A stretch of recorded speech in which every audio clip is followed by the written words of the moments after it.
Maayong nga adlaw kaninyong tanan na ano sa dagat kini inyong ato nga programa sa TV Apuliapon Argumento gipanguluhan o gipangunahan sa Lay Catholic College International sa Argesano. Uban ko ninyo sa kadali lang nga panahon aron pa nagisgot sa mga butang nga may kalambigitan sa atong pagtuong nga Katolika.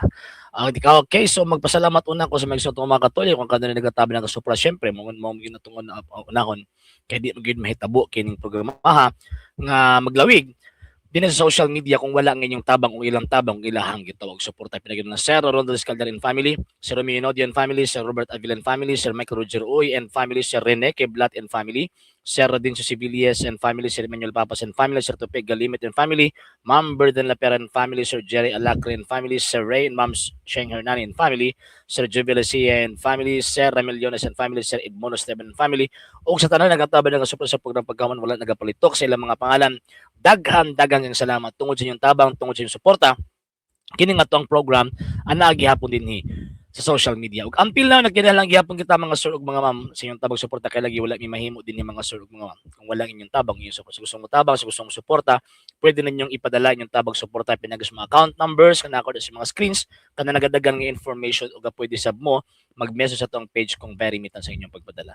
Daghan kaayong salamat in advance. Okay, so karon kana atay gitawag og reaksyonan mga sir ug mga ma'am. Actually, kining maong tawag ining double impact. O di ba two stooges. Pag gini silang duha magkaistorya, tawag ining mahimong kataw-anan ba ang presentation kay murag yung kanang murag yung mga tinuod. Ano mingong tag murag mga tinuod kay kusog kayo magdugtong-dugtong kusog kaayo kada bitawng mag-connect sa mga butang nga dili connected. Kung baga, mura ba og puthaw og plastic ilahang tawag ining i-welding. Sumbot pasabot dili gid na mahitabo nga mobarog.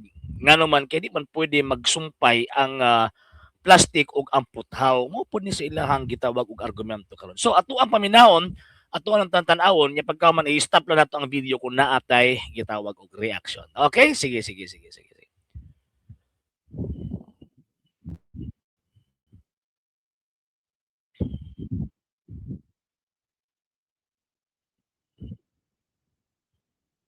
Actually, dili biya question nga sir og tawag ining mga ma'am. Dra. Okay, amo nadunggan baka ninyo mga sir sige ato na lang tawag ining balikon na mga sir og mga ma'am ha. Ato na lang Wala ko na pastor ba? Okay, Naging mga mga kaigsunan nga mga Katoliko kaning gihisgutan sa pinadayag 19 bersikulo 1 dakong panon nga naa sa sila ikaw unsa man imong mga istorya ni. Sa dili pa nato paminawon ang tubag ning ato ang mga higala nga mga tagak. Pastoy man daw kuno ning tawag ining isa. Dili question ang pagkadaghan sa mga Katoliko. And at the same time ang pagkadaghan magud sa mga Katoliko tungod na sa pagwali sa mga apostol gikan sa unang siglo midaghan kini milipang kini from 2nd century, 3rd century until now. Imagine gud ninyo mga sir ug mga mama sa Biblia sa mga giwalihan sa mga apostol na ay 3,000 nga nagadugang taga-adlaw diha sa maong gitawag og iglesia. And at the same time, sumala sa kayusayan, after sa 1st century, niabot sila not less than 500,000 sa whole Roman Empire. O niya, pag abot sa 2nd century, nahimo silang 1.5 to 2 million. Pag abot sa 3rd century, not less than 4 to 5 million sila. Before pa niabot si gitawag og Constantino. So kanang giingon nga daghan ang mga Romano Katoliko dili na ma-question. Ano man kay edad sa simbang Katolika not less than 1,800 years na.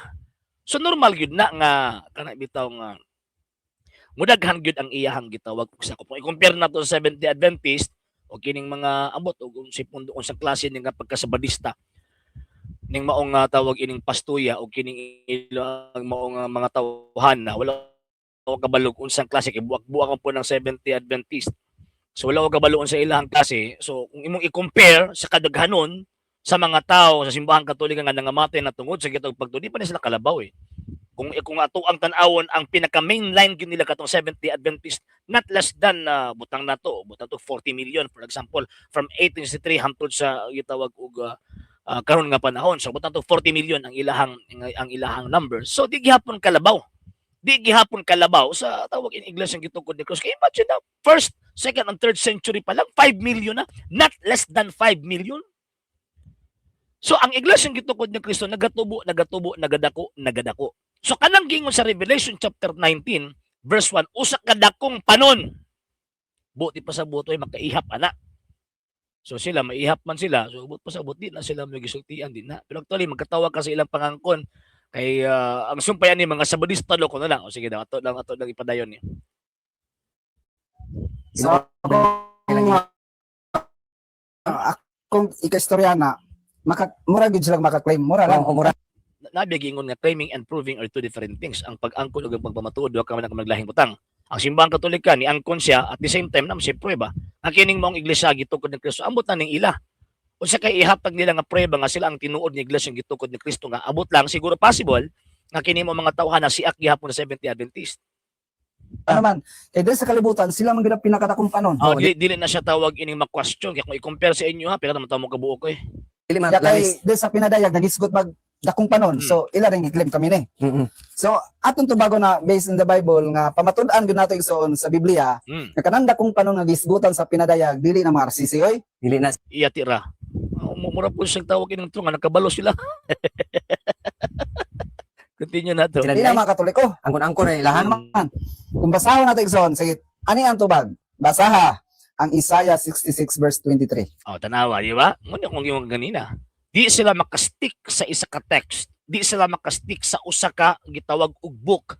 Kaya para mapahaom-haom nila ang ilahang punto o ang ilahang binakak, binutbot nga pagtulunan, mag-ambak-ambak naglibro sa Biblia.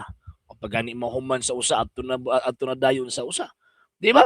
So diyan na may bawaan nga piki gyud ning mga tawana. Anong piki ma'am? Tanaw mo na gudong. I-connect nila ang mga butang nga dili connected. Sige, ato na lang poundayan para mahumanta. Ato poundayan. Ano ito bagig igsoon? Isaiah Ato 63 verse mga 23. pinalangga nga mga RCC.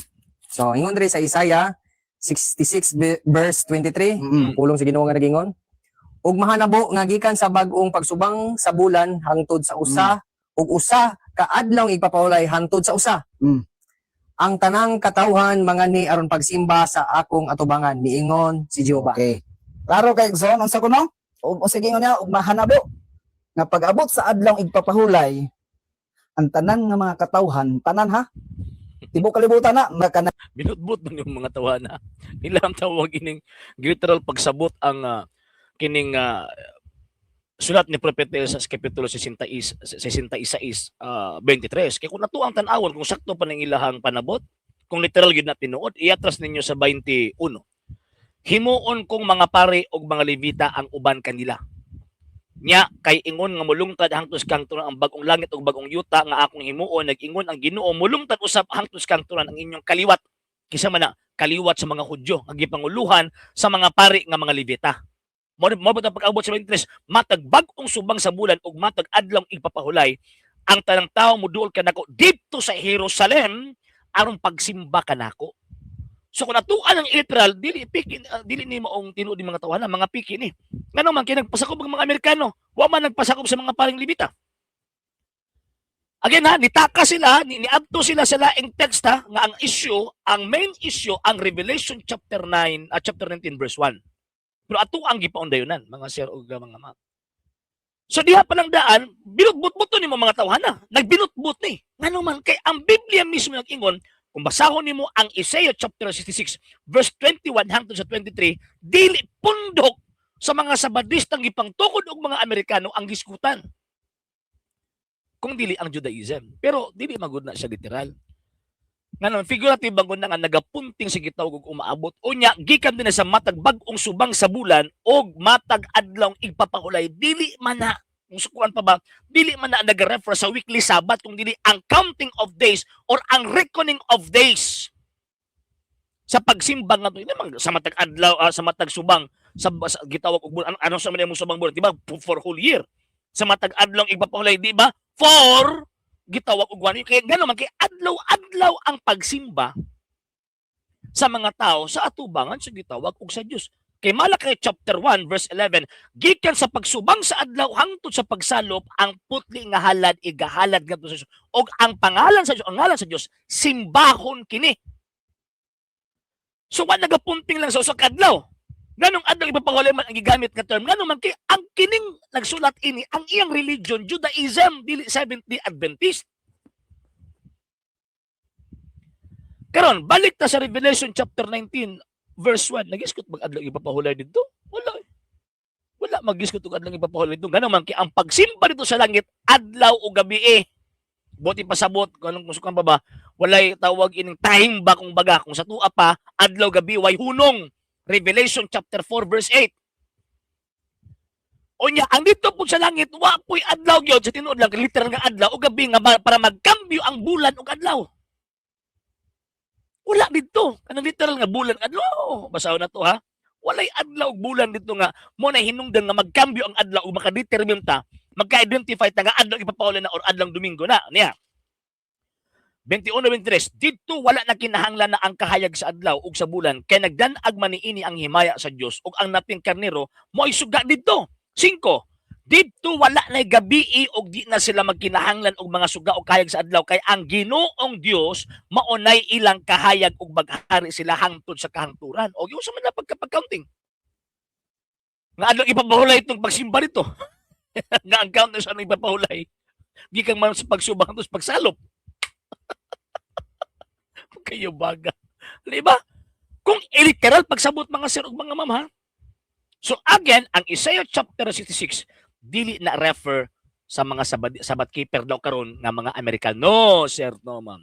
Ngano man kay Americanized sabat keeping man ang ilang gihimo. Kanang giingon sa sulat ni Propeta Isaias nana sila mga offering, nana sila mga sacrifices. Kailan sila wala man concert noon na entertainment noon na pero kung miingon kag tawag ining offerings kanang giingon o sacrifice nga giingon sa balang kasulatan nga himuon sa panahon sa anong ipapahulay wala man na sa ila. So kanang gihuna-huna nila karon nga adlong ipapahulay dili na mao ang adlong ipapahulay nga nakasulat sa balaang kasulatan. Pero again di mo literal God. But pasabot na figurative ba? But pasabot niya na nga adlaw-adlaw ang pagsimba sa Ginoong Dios. So ang ilang counting magsugod sila sa adlaw ipapahulay ngadto sa adlaw ipapahulay kay referring na sa pagsimba sa Ginoong Dios. So ang language sa writer, ang iyang language, ang iyang concept Jewish and tawag ining Judaic language.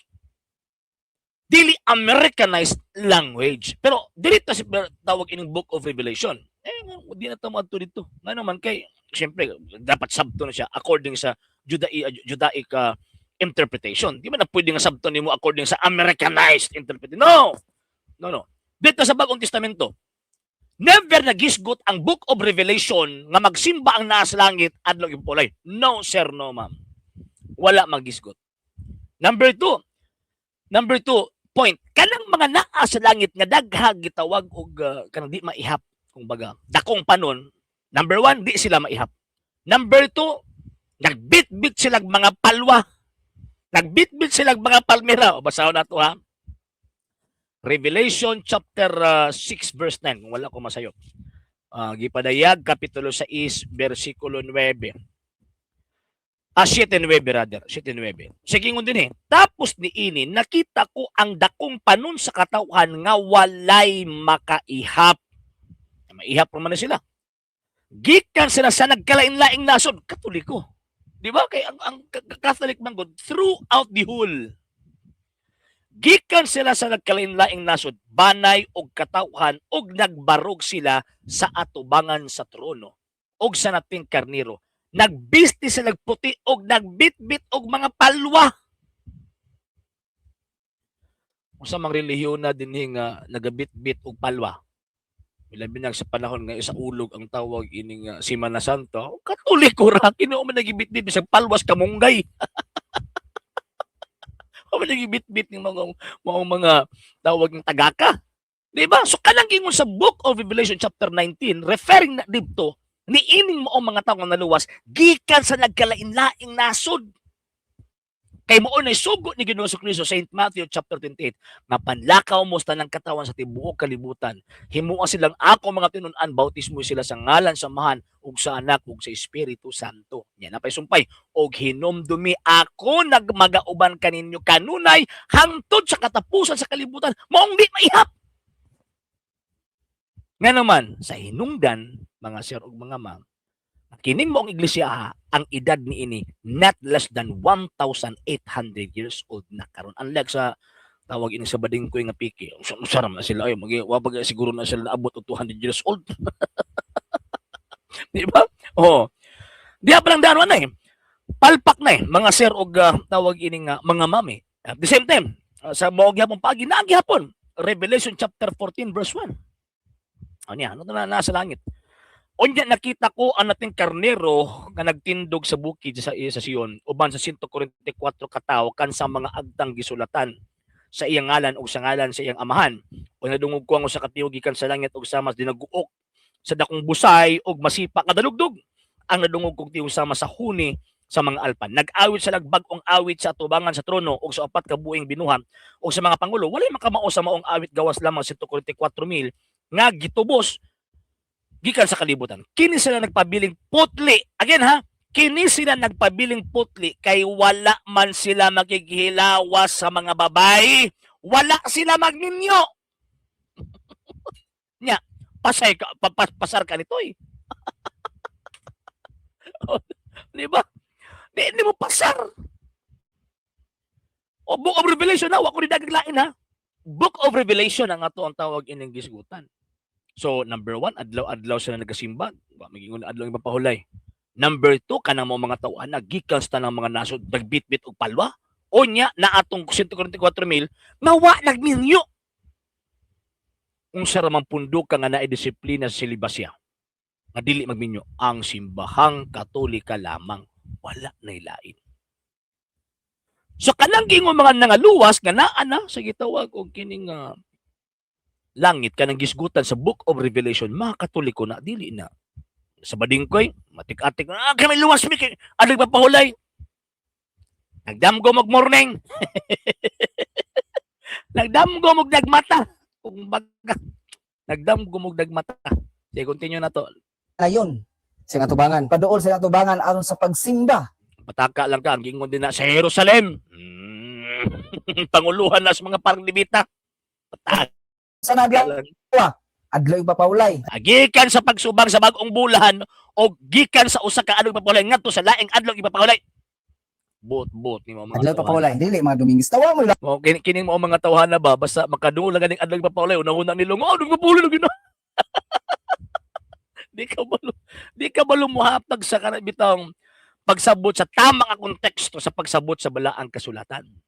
Kaya nakadungol lang adlaw ipapahulay una-una lang sila na pag-sure ninyo.